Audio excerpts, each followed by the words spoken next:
Welcome in to College Football Smothered and Covered. My name's Barrett Sallee. I appreciate you checking out the show, kicking off another week here after the first weekend of March Madness as well. But college football never dies. It never stops. And whoo, Lordy, over the weekend, there was a lot going on, especially in Athens, Georgia. We'll talk about everything that went on in the classic city. Plus, we'll break down Heisman Trophy odds. We love Heisman Trophy odds. Look, they're not always there for realistic gambling, but they're there for conversation. We like that. So we're going to talk about them here on College Football Smothered and Covered. Like I say, every single show, go listen to Pate, go watch Pate, go listen to Piquel, go watch Piquel, go listen to Andy Staples, go watch Andy Staples, go watch Bratton, go listen to Bratton, go listen to Connor O'Gara. We are all part of one college football ecosystem here.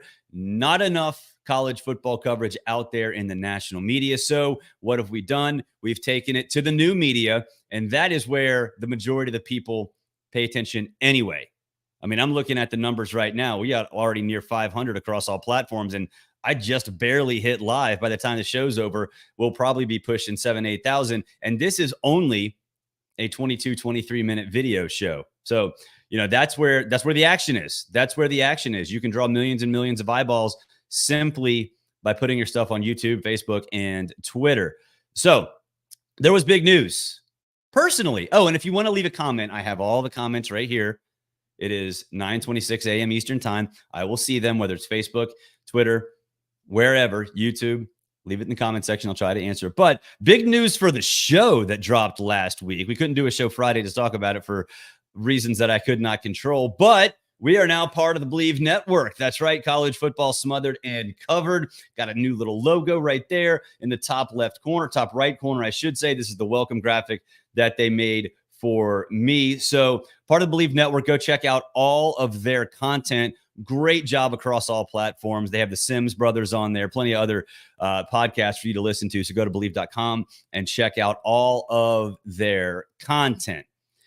Again, like always, BreakingT.com. Tennessee is going to the Sweet 16. Go get this GBO, go big orange shirt at BreakingT.com/smothered and covered. You will not regret it. BreakingT.com has the best viral shirts that come out almost instantaneously, and they're there for you. They also have standard stuff like this, players, coaches, slogans. They got everything over at BreakingT. So BreakingT.com/smothered and covered. All right. Trevor Etienne.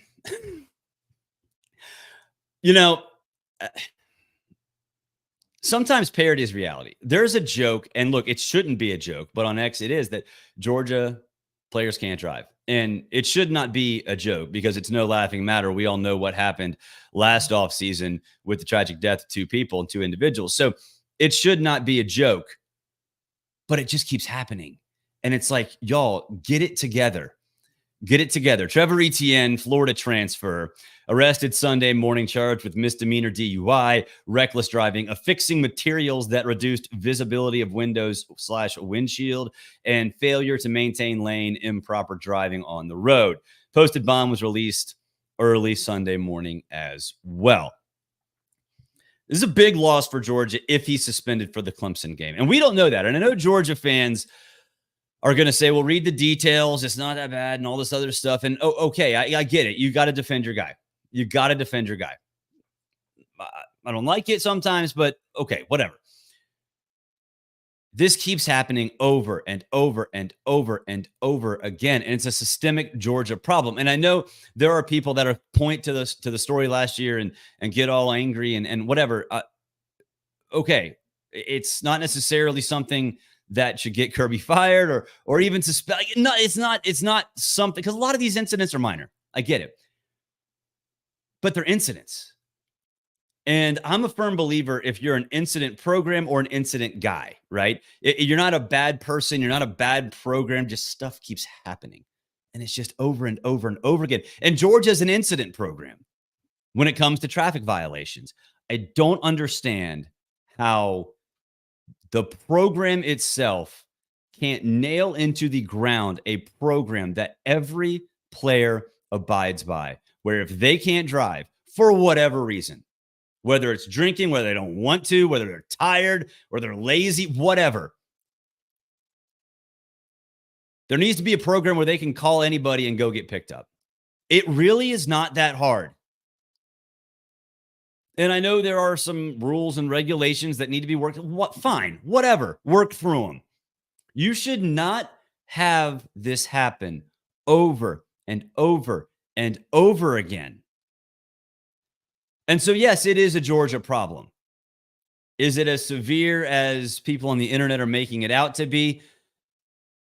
No, because all of these things are individual incidents, right? You're not going to sit here and say, okay, well, no Georgia players can drive. Well, okay, some of them are getting suspended or getting caught with a suspended license or whatever. And those are, you should never have a suspended license. Just go get a freaking ID. It's not hard. Everybody can get an ID. Got to get ID to get cigarettes, beer, vote. You should be able to vote anyway. Join the army, you name it. R-rated movie. Don't get if you get popped for a suspended license, you're just an idiot. Period. But it happens. Like it happens at Georgia, happens everywhere. But these traffic incidents keep happening over and over and over again. Georgia, do something about it. And it's very easy. Put together a program, and I don't necessarily know if there's one right now, and if there is, strengthen it, where you can go get anybody, anytime, no matter what, no ramifications. And I know that would lead to a situation where, okay, well, if player X is drinking underage, well, he's breaking the law. Okay. If that's the case, make him run stadiums. I mean, honestly, make him run stadiums. Drinking happens underage, right? So this is a problem. It needs to be addressed by Georgia. Now, on the field, Trevor Etienne was supposed to be the savior. Trevor Etienne was supposed to be the guy who comes in, takes over as RB1, takes over as the lead back. Branson Robinson's injured, and so he's coming back. You don't know what his 100% is going to be. There are talented running backs coming in as well, but Etienne was supposed to be RB1. Look at what he did at Florida with not much help. 753, 172 through the air, 224 on kick returns, and 9 touchdowns, 8 rushing, 1 receiving. He's a Swiss Army knife. And he did it on a team that was an abject disaster. And he did it the year before as well with 719 and 6 touchdowns. He was successful at Florida with very little help. Y'all, he's a Heisman Trophy candidate at Georgia. And I truly believe that. Because this is not going to be your typical Georgia team where you split carries between 4 guys. You probably will split them between 2. And Trevor Etienne is going to be RB1. Got a better offensive line, going to have more opportunities because safeties aren't going to jump into the box. This is a big deal. Why else is it a big deal? Well, Aflac kickoff game, you got Clemson. And we don't know if he's going to be suspended. But a DUI is a DUI, and it's serious. That's not something that should happen. Potentially deadly. We've seen that. So if he can't go against Clemson, that's a big deal because that Clemson defense is going to be solid. And we've talked about it on the show several times, over and over and over again, how I think they actually are going to unleash Cade Klubnik this year. And I think they'll be fine. We talked about it last week. Unsung heroes, most important players. Phil Maffa is the most important player for Clemson. So I think this is going to be a tough Clemson team. And we'll go through the motions. We'll find out what specifically the legal process, gives and how they weave through it and all that other stuff. But a DUI probably warrants a suspension. And I know Georgia fans don't want to hear that. And again, we can sit here and talk about the details and specifics and all that other stuff. A DUI still warrants a suspension because you have to make it known that that's not okay. And it's not okay. So if he misses Clemson, that's a big deal. Now, how big of a deal? Well, it's college football playoff year with 12 teams. So if Georgia loses that game, they can still be fine. I still think they'll make the college football playoff, might win the SEC, might get one of those top 4 spots. It'll help Clemson for sure, but this potentially is something to keep an eye on. So watch the legal process with this because it could make or break at least week 1 for Georgia. More bad news for Georgia. Five-star defensive lineman Justice Terry flips from Georgia to USC. This is from Dogs HQ on the On3 Network. Jake Rowe wrote this, and we will have Jake Rowe on the show later this week. Synergy. But more bad news for Georgia and Justice Terry. Look, I get it. Five-star defensive tackle leaving to USC. A lot of money involved. I think there's if you flip from Georgia to USC, I think you know what's going on behind the scenes. So big loss. I'm not going to sit here and break down what it means from a recruiting perspective because you cannot half cover recruiting. I've said this on the show multiple times. I'm not going to get up here and tell you how he fits into Georgia or how he fits into USC or how he fits into anybody.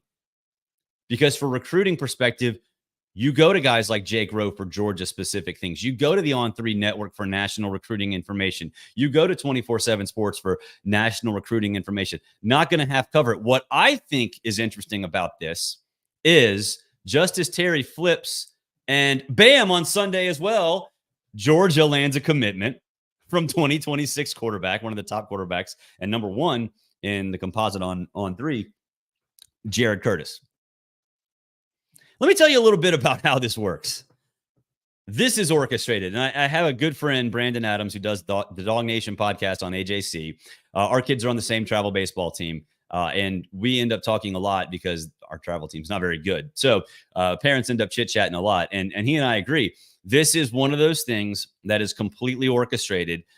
They knew that they were going to lose a five-star defensive lineman. So why not, even if a player, any player, is not ready to commit, just go ahead and do it, but keep your options open. And that's why a 2026 quarterback commits to the Bulldogs. It's all PR, guys. It really all is all PR. And Georgia's good at it. A lot of these schools are good at it. So Georgia fans, worry about the off-the-field stuff. Recruiting, I would not worry at all. Let's go to the comments. Greedy Grandpa.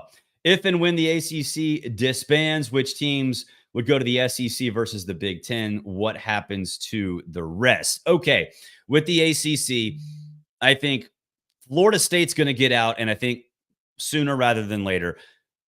I don't think the SEC is willing to accept one team. So I think Florida State's going to be an independent for a year or two, which they can schedule whatever. They'll be able to do that. And they'll be able to get a decent TV deal out of that. Even if it means playing more road games and getting on the opponent's TV networks. Clemson, I think, is going to be one of those teams that joins the ACC. And I know it's lazy to say Clemson and Florida State, but it's the truth. You know, Bobby Bowden could have gone to the SEC and taken Florida State to the SEC in 1992. He chose not to. He chose the ACC because it was an easier path to the national championship, and he was right, and that worked out very well for Florida State. It is still working out pretty well up until last season. Then the dominoes fell where they fell, and Florida State got all pissed off, and now we are where we are right now. If the SEC wants to go beyond that, and I do think it will, because we're basically going to the AFC, NFC, NFL model, which is stupid, and I hate it. But that's where we're going. If and when that happens, I think it's going to be North Carolina and NC State. And I know you can say, well, they're in the same market, the Raleigh-Durham market. And yeah, they are. It doesn't matter. You get North Carolina and NC State, you bring two blue bloods in from a basketball perspective. You bring two pretty darn solid football programs in, still in the Southeastern footprint. I think that's where they're going to go. I don't think they're going to go anywhere else. Yeah, could it be Virginia and Virginia Tech? Yeah, but I think it's going to be North Carolina and NC State. I think there's a draw for North Carolina that people don't realize. It is a big-time target for both Power 2 conferences. So I think that's what happens. With the Big Ten, I'm not going to dodge it and say, I don't know, Greedy Grandpa, but thank you for the comment. If you have comments, drop them in the chat. John Rose, my brother-in-law, nice shirt. That's right. Rad in 4K in theaters. Go see it. It's also available for purchase on Amazon. If you don't own it, you should own it. If you haven't watched it, you're a terrible person. You should watch it. Where in the Big Ten, where the Big Ten will go next? Honestly, I think they're going to stand pat for a little while because what else do they need to do? They're already nationwide. Would they go to Arizona and make it a full-on X across the country? I don't know. Probably not. They've already got that to an extent with the two Southern California schools. So I think the Big Ten is going to stand pat for now and let the SEC do their work if they are going to expand. And I do think it's going to happen at some point, probably, 2029, 2030, something like that. Does Notre Dame stay independent? Yes, there's no reason to stay to go anywhere. They still get a lot of the luxuries that other teams don't get. I know there's this idea that they're never going to get a home game in the playoff and never get a bye. They will get a home game. Yeah, they're going to make it every year. So I think Notre Dame's in good shape. I think they'll stay independent. And as soon as the Big Ten contract dwarfs them to a point where they can't keep up, then maybe they'll go to the ACC. ACC does have right of first refusal, but contracts are made to be broken. All right. Heisman Trophy odds. Love these. These are from Bet365. No, these are from FanDuel. I'm sorry. Heisman Trophy winner. We're going to talk a little bit about two guys that I like in terms of value, or just maybe throw a little dollar on because they might become superstars. Jalen Milroe at plus 1,500. It's interesting to me that Jalen Milroe is getting this love because I think we all watched Alabama. We all know what Alabama was last year from a passing perspective. Jalen over the top, and then try to figure things out from a passing perspective beyond that. And they did a good job of that. Now, Jalen Milroe's strengths fit what Kalen DeBoer's coaching style is. We saw Michael Penix. It was deep ball, deep ball, deep ball, deep ball. So that's good. Plus 1,500. You put $100 on that and you get 1,500. That's a really, really good deal. I'm not saying Jalen's going to win it. I'm not even saying he's going to New York. But the dude's a winner. We know it. We've seen it. He can stretch the field deep. We know it. We've seen it. He's in a situation that fits those strengths. So plus 1,500 to me is interesting. And then again, on this first page, one that I don't necessarily love is Cam Ward at plus 2,000. Where is the Cam Ward love coming from? Because he's a stat monster? Okay, yes, Cam Ward is a stat monster. If you're going to win a Heisman Trophy, you got to be a stat monster on a national championship caliber team that makes, at the very least, makes the 12-team playoff. Is Miami going to make the 12-team playoff? No. They're the third best team in the ACC at best right now. And yeah, Cam Ward he's a very dynamic player. I think he's a very good player. That's all. And he's not going to have the weapons around him that he needs to lead his team where you need to be in order to win the Heisman Trophy. And I know, we can go back and say, well, RG3 wasn't in the national championship hunt with Baylor, and Lamar Jackson wasn't, whatever. This is a different era. Heisman plus 12-team playoff means you have to make the playoff, period. If you're going to win the Heisman Trophy, you have to lead your team to the 12-team college football playoff, period. Is Cam Ward going to do that? No. Because he's not all that he's cracked up to be. He's a very, very good quarterback on a team that simply is not built to win the ACC, that is much closer to being the fourth or fifth best team in the ACC than the first or second. So plus 2,000, you are throwing your money away. I know there are people that'll look at that and say, wow, Cam Ward, look at how great this guy is. Look at the stats.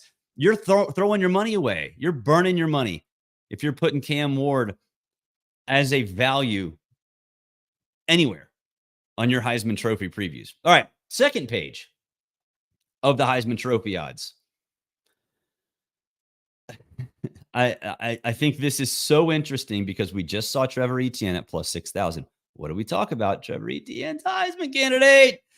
Maybe not one that we think that is necessarily worthy. But Avery Johnson at Kansas State was going to take over for Will Howard.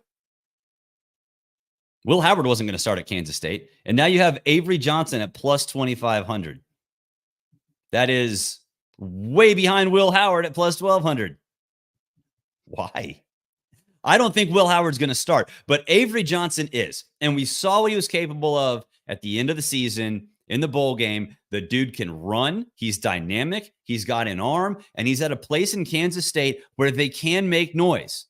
I don't know exactly where they are right now in terms of the Big 12 odds because I think they changed a couple days ago, but they're going to be either the favorite or second favorite to win the conference. Right now, in basically everybody's top 25, they're mid 10s to 20, something like that. And again, to win the Heisman Trophy, you have to lead your team to a playoff. Can Kansas State lead, or can Kansas State make the playoff? Yes, absolutely. I'm picking Oklahoma State to win the Big 12 and thus getting the fourth slot as the fourth best conference champion. Could I be wrong? Absolutely. Did I have a big issue in my mind with those wheels spinning about who I'd pick? Yeah, because it was between Oklahoma State and Kansas State. So if you're a stat monster, again, same thing as Cam Ward. If you're a stat monster, how do you win the Heisman Trophy? You get your team to the playoff. You become a Cinderella. You become a darling. Guess who has all of that working for him? Avery Johnson at wrong slide, plus 2,500. That, my friends, is worth a money line sprinkle. All day, all night, and all evening long. Much love to Kilo Ali, one of the best rappers of all time. So Avery Johnson, I absolutely love. I can't wait to see what he does this year. Because he won the job over Will Howard, and suddenly Will Howard's a superstar. That'll do it for this edition of College Football Smothered and Covered. I appreciate you guys checking the show out. We're having a good time here. A lot of big things popping. Again, part of the Believe Network. So check out all the podcasts they have over at Believe. They do a great job, whether it be team-oriented, league-oriented, national sports, everything. They've got all the podcasts in the world over there. And look at that new logo. Looking sharp. Bet you guys can figure out what hat that actually is. They took a logo out of it, but I don't think it's necessarily that big of a deal. Speaking of hats, Jason Aldean's Bar in Nashville. That's part of a college football story we talked about a couple of weeks ago with the Italian mafia trying to fix Vanderbilt games. Didn't really do that on purpose, just because I like this hat. Anyway, please subscribe to the show. Give us 5 stars. Give us 1 star, whatever you want to do. Constructive criticism, absolutely love it. We're here for you. We're trying to give you college football content all day and all night because you deserve it. You don't deserve Michael Jordan versus LeBron. That's stupid. That's dumb. Who cares? You don't deserve 5 people screaming at you on TV. You deserve college football content, and we're here for you. Enjoy your Monday, everybody. We will talk to you tomorrow.